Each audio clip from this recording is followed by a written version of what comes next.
Alright guys, welcome back to the Average Reloader. Here we got on the bench the Athlon Helos BTR Gen 2. And I've been asked on the previous video for an update just to see what's going on with it. As you can see, it's on a different rifle. I did sell the Savage Axis 223. Kept the 223 barrel. It will be going on here as soon as I run out of my 155s that I run through the 308 here.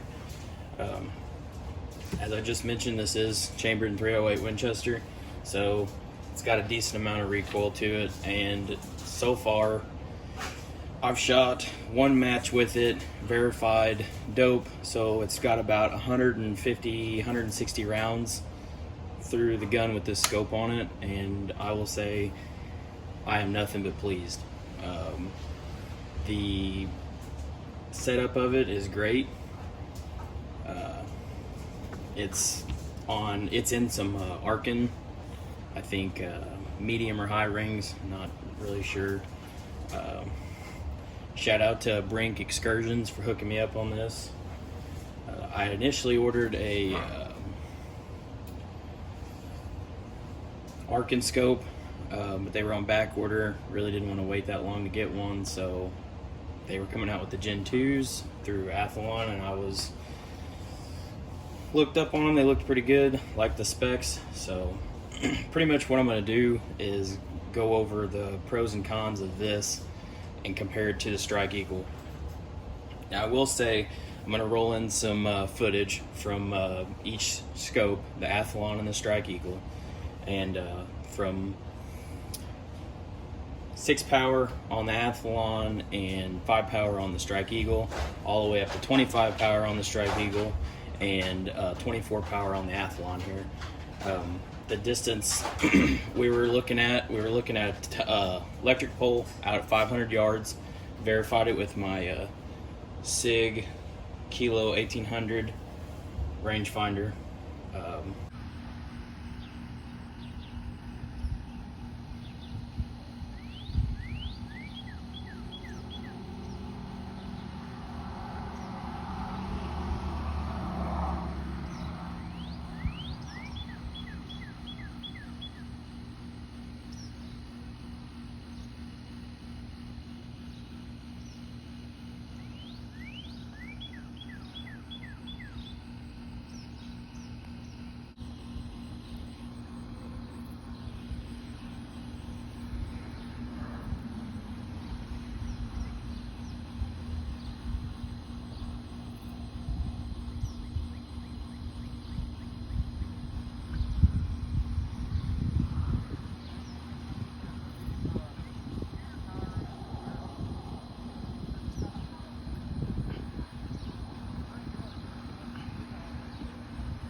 But I will say, as far as clarity goes, the Athlon is a little bit lighter than what the Strike Eagle is, but the Strike Eagle has a little bit more crisp image.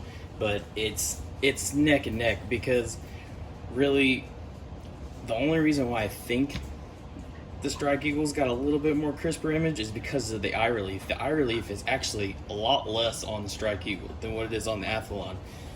In the short video I show here, you can clearly tell by looking at how far the phone is away from the scope, and I do apologize for that. I had to hold the scope up to the buttstocks of the gun to see through them, so it's a little bit shaky and get a little scope shadow in there, but you can clearly tell that the Athlon has a lot more eye relief in it, and that is an awesome plus for them, because like I said, the Strike Eagle's got a little bit less, so you have to move it pretty far back towards your eye to get that good eye box. So great positive on the Athlon here.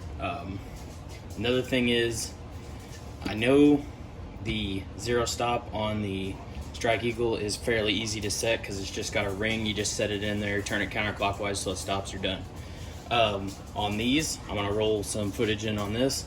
There is 5 set screws underneath of here that there's a ring, and all you do is loosen those 5 set screws after you've already zeroed the gun, and you just rotate it clockwise to the stop. Once it hits the stop, you can tighten them up, and that is your zero. I like to leave it a little bit off of the stop. That way you can dial under your zero if you need to, or if you have a zero shift. So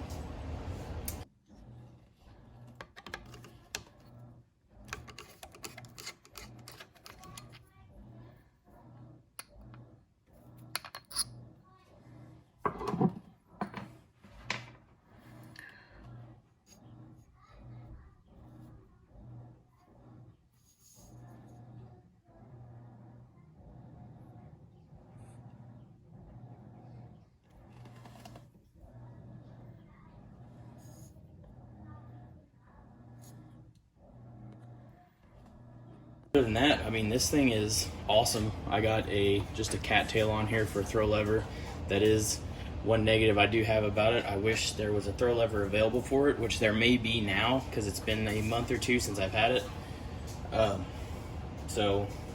of course the Strike Eagle comes with a throw lever.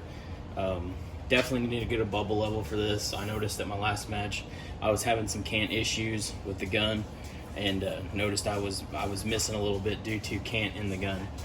So my internal level isn't the greatest, you could say. So need a little crutch to help me along on that. I need to get better at it.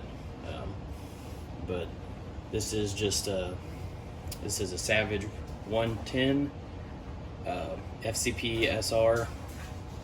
Sorry, Savage 10 FCP SR. It's got a bottom metal in it to accept AICS mags, Bell & Carlson stock, 24-inch barrel. I'm thoroughly pleased with the gun. It's not my match gun by any means, but it's a all right backup gun.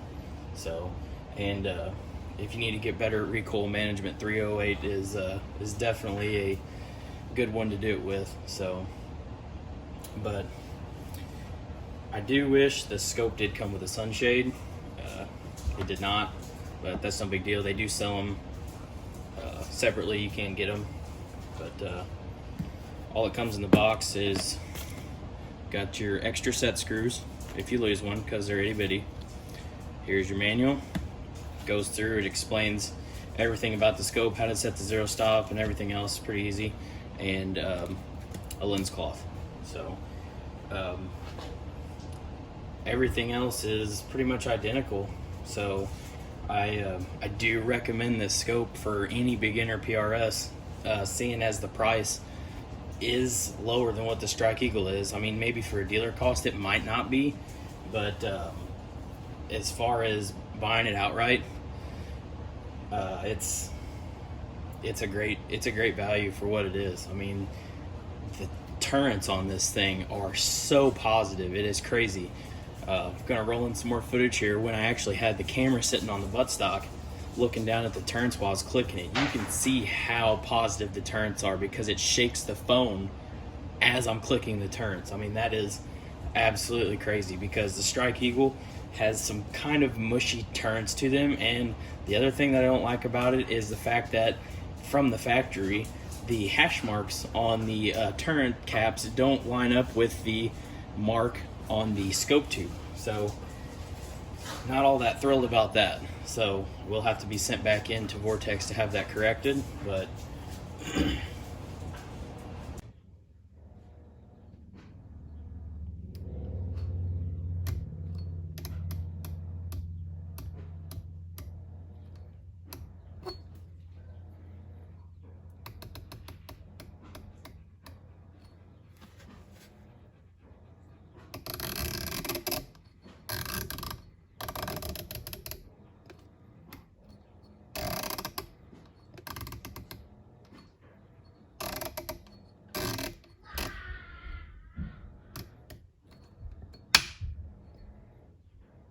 I do recommend this scope for PRS. Anybody who's wanting to get into PRS and just looking for a cheaper end scope that's going to get you what you want, this thing's it. I mean, I'm thoroughly pleased with it.